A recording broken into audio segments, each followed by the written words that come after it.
Sur ces deux photos affichées à l'écran, il y a de l'incohérence footballistique au FC Barcelone. N'oubliez pas de liker parce que c'est la seule façon d'aider ma chaîne à avancer et aller un peu plus loin. Partagez aussi, ça fait du bien. Donc, au FC Barcelone, on a remarqué que sur l'ère de Flick et l'ère de Xavi, c'est deux choses différentes.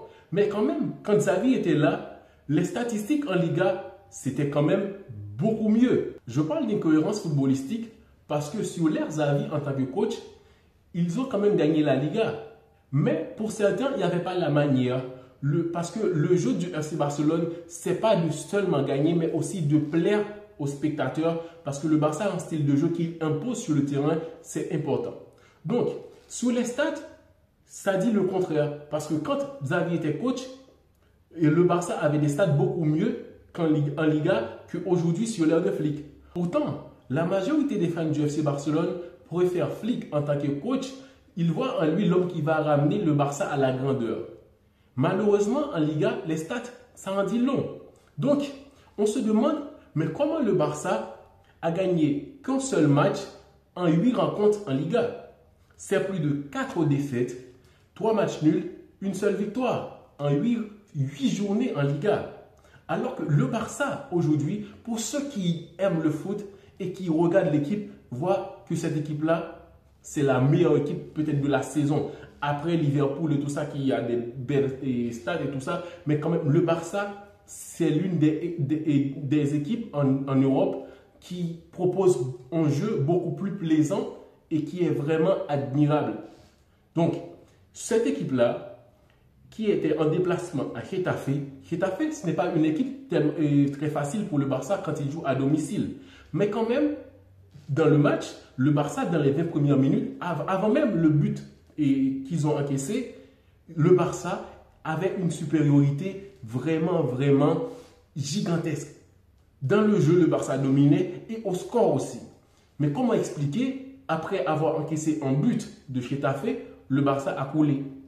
Oui, le Barça a coulé parce qu'ils ont raté tellement d'occasions. Rafinha a raté, Lewandowski a raté, même Lamine Yamal a raté.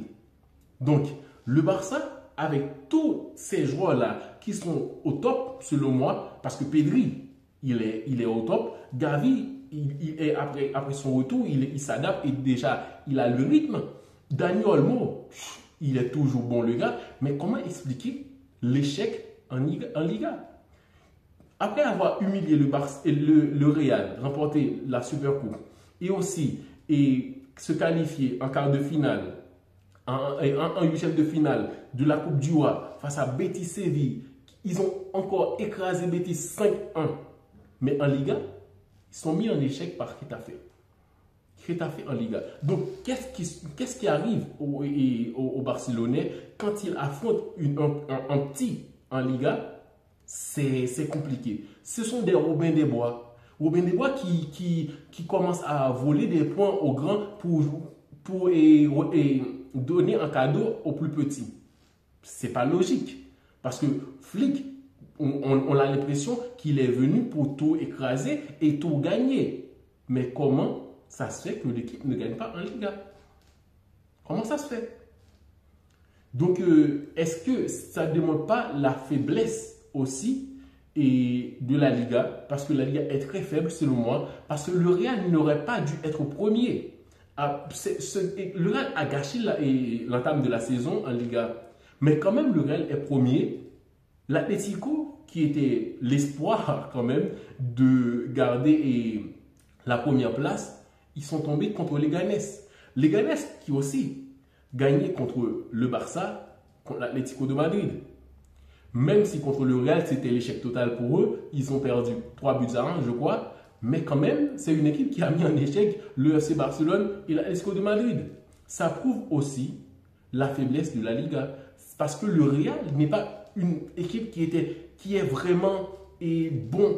Mais sauf que l'équipe, ça fait des efforts. Parce qu'il y avait l'adaptation d'un joueur important qui est en feu aujourd'hui, l'homme Kylian Mbappé. Donc, ça fait plaisir de revoir Kylian Mbappé, mais quand même, il y a certaines choses qui ne matchent pas. Comme le joueur est bon, mais l'équipe n'est pas bonne. Aujourd'hui, Mbappé, il joue très bien. il est explosif, il est vraiment waouh. C'est un joueur imparable parce que geste technique, Mbappé, il est vraiment waouh. Je ne trouve pas les bons mots, mais en gros, le joueur a retrouvé son style de jeu. Même s'il prend beaucoup de place au Real Madrid, parce que ce n'est pas seulement un attaquant qui joue en tant que neuf, mais c'est aussi un joueur qui part sur le côté gauche de temps en temps pour avoir plus de ballons et pour créer plus d'occasions. Donc, c'est la liberté qu'il a au Real Madrid. Mais quand même, on se pose des questions. Qu'est-ce qui se passe en Liga? Parce que comment le Real est passé de ça à ça? Donc, il y a des questions à se poser. Pourquoi le FC Barcelone n'arrive pas à gagner en Liga? Parce que 8 dernières rencontres, c'est pas du tout. Les résultats ne sont pas présents. Pourtant, quand Xavi était là, il y avait des résultats, mais il n'y avait pas le jeu. Et le FC Barcelone, ça exige de gagner avec la manière. Donc, il y a de l'incohérence un peu partout.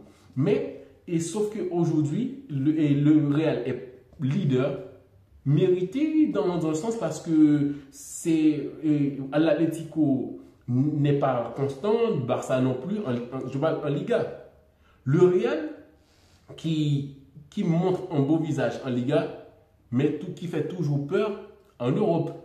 Dans le sens que on voit que Mbappé, il est très bon. Pourtant, on n'a pas l'impression que le Real peut tout gagner en Europe. Peut gagner n'importe quelle équipe en Europe. Déjà, je pense que beaucoup de fans de l'équipe ont peur pour le Real en Ligue des Champions. Parce qu'il n'y a pas de l'assurance défensivement. En milieu de terrain, ce n'est pas cohérent. Et en attaque, il manque certaines choses. Le Real, parfois, en attaque, tu vois les joueurs sont bien notés. Mais défensivement, c'est du brouillon. Ce n'est pas cohérent.